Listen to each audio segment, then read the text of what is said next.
Bonjour à tous. Alors aujourd'hui, on va s'intéresser aux accords dans le groupe nominal, puisqu'on va voir qu'il y a quelques exceptions qui peuvent parfois poser problème.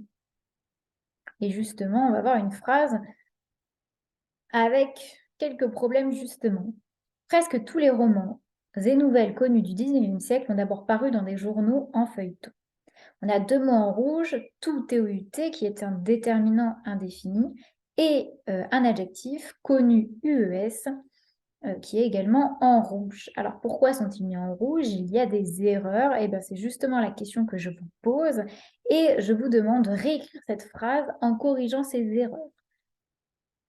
Je vous laisse mettre sur pause et on se retrouve juste après pour la correction. Alors normalement, vous avez répondu, j'espère que vous avez répondu juste, voilà la bonne réponse.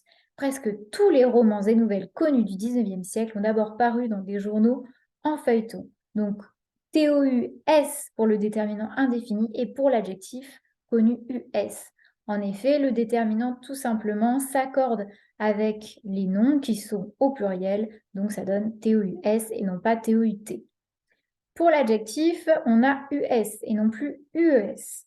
En effet, nouvelle est bien féminin. On dit une nouvelle, c'est vrai. Mais roman est masculin. Or, ce sont à la fois les romans et les nouvelles qui sont connus. Cependant, quand on a un adjectif qui qualifie deux noms, si un des deux noms est masculin, alors l'adjectif sera accordé aussi au masculin. C'est la règle. Bon, alors on va voir plus en détail déjà tout simplement revenir, vous rafraîchir la mémoire sur ce qu'est un groupe nominal. Tout simplement, un groupe nominal, c'est un ensemble de mots assemblés autour d'un nom. Le groupe nominal minimal, on va dire, est composé d'un déterminant et d'un nom noyau. La voiture, la table, le cartable, etc.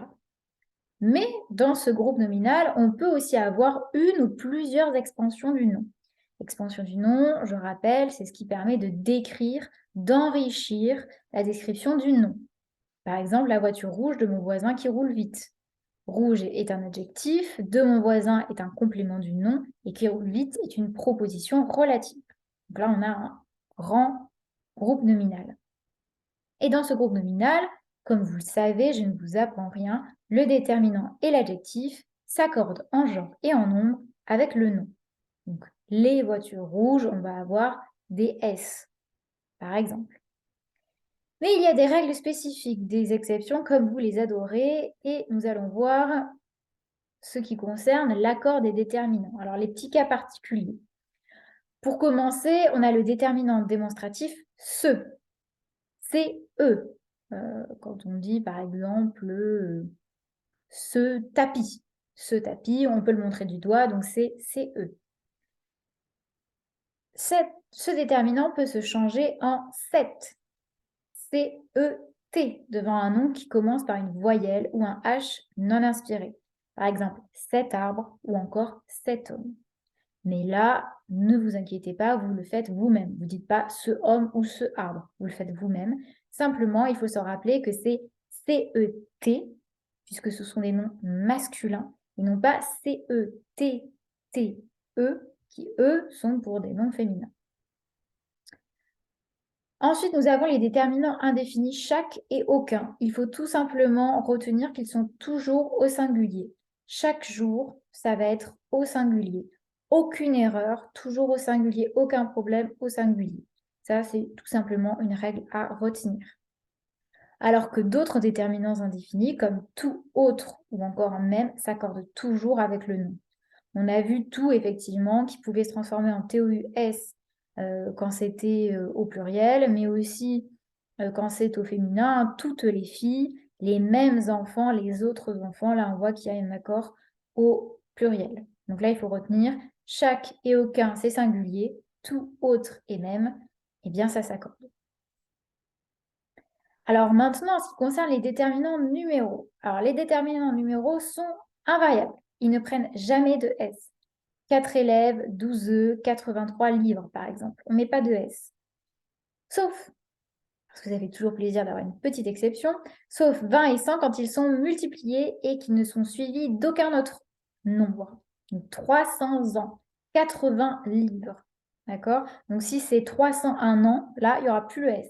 Et là, c'est 300 ans. Quand il n'y a rien derrière, on met le S. Et en fait, quand on va dire tout simplement pour 20, c'est quand on va mettre très souvent 80. 80 quelque chose, 80 cartables, 80 stylos, bon, ben là, il y aura un S. 1000 est invariable, toujours invariable. Les 1000 et une nuits, c'est invariable, par exemple. Mais millions et milliards, eux, sont variables. Donc là aussi, c'est à retenir. Donc là, nous avons vu ce qui concerne les déterminants. Maintenant, voyons ce qui concerne les adjectifs. Alors, comme on a vu au tout début avec l'exemple, l'adjectif qui se rapporte à plusieurs noms se met au pluriel. Mais attention, si ce sont des genres différents, l'adjectif se met alors au masculin. Si ce sont deux genres identiques, si c'est par exemple deux noms féminins, eh bien, ça sera au féminin. Et au féminin pluriel, des casseroles et des assiettes sales, par exemple. Mais des statues et des monuments majestueux. Là, l'adjectif se met au masculin. Ensuite, venons à la question épineuse des adjectifs de couleur. Alors, les adjectifs de couleur, ils sont particuliers, puisqu'ils s'accordent en genre et en nombre avec le nom qu'ils qualifient. Sauf s'il est composé, donc, par exemple, une couleur composée rose poudré, bleu clair, des pantalons bleu clair, il n'y aura pas de S, par exemple. Ou si c'est un nom employé comme adjectif. Alors ça peut arriver pour des couleurs comme marron, orange, puisque la couleur orange, eh bien, vient du fruit. Marron, c'est pareil, ça vient du fruit. Émeraude, ça vient de la pierre précieuse. D'accord? Donc tous ces noms-là, qui sont employés comme adjectifs de couleur, eh bien, s'accordent en genre et en nombre avec... Ne s'accordent pas, pardon, je fais moi-même l'erreur, ne s'accordent pas en genre et en nombre avec le nom qu'ils qualifient. Donc, des chemises vertes, il n'y a pas de problème. Des chemises bleu clair, là, c'est invariable.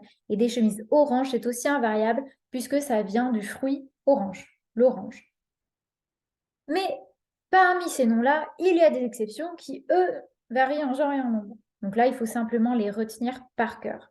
Rose, mauve, violet, écarlate et pourpre. Donc là, il faut les retenir par cœur. Donc, je répète pour les adjectifs de couleur, ils s'accordent en genre et en nombre avec le nom qu'ils qualifient, sauf s'il est composé. S'il est composé, il est invariable. Ou si c'est un nom employé comme adjectif de couleur, si la couleur vient d'autre part. Très souvent, c'est d'un fruit ou encore d'une pierre précieuse, marron, orange, noisette, pastel, émeraude. Mais parmi cette liste-là, il y en a 5 qui, eux, s'accordent bel et bien en genre et en nombre. C'est rose, mauve, violet, écarlate et pourpre. Mais pour certains, vous le faites tout seul. Par exemple, on dit une robe violette. Donc ça, il n'y a pas de problème, vous le faites vous-même. Par contre, il faut bien penser que si l'on dit des pantalons roses, eh bien là, il y aura bel et bien un S. J'espère que tout aura été clair. Maintenant, c'est à vous de jouer. Voici les exercices d'application. Et j'espère que vous aurez tout bien compris. Sinon, de toute façon, il n'y a pas de problème. Vous pouvez me poser des questions. Je vous souhaite une excellente journée ou une excellente soirée et je vous dis à plus tard.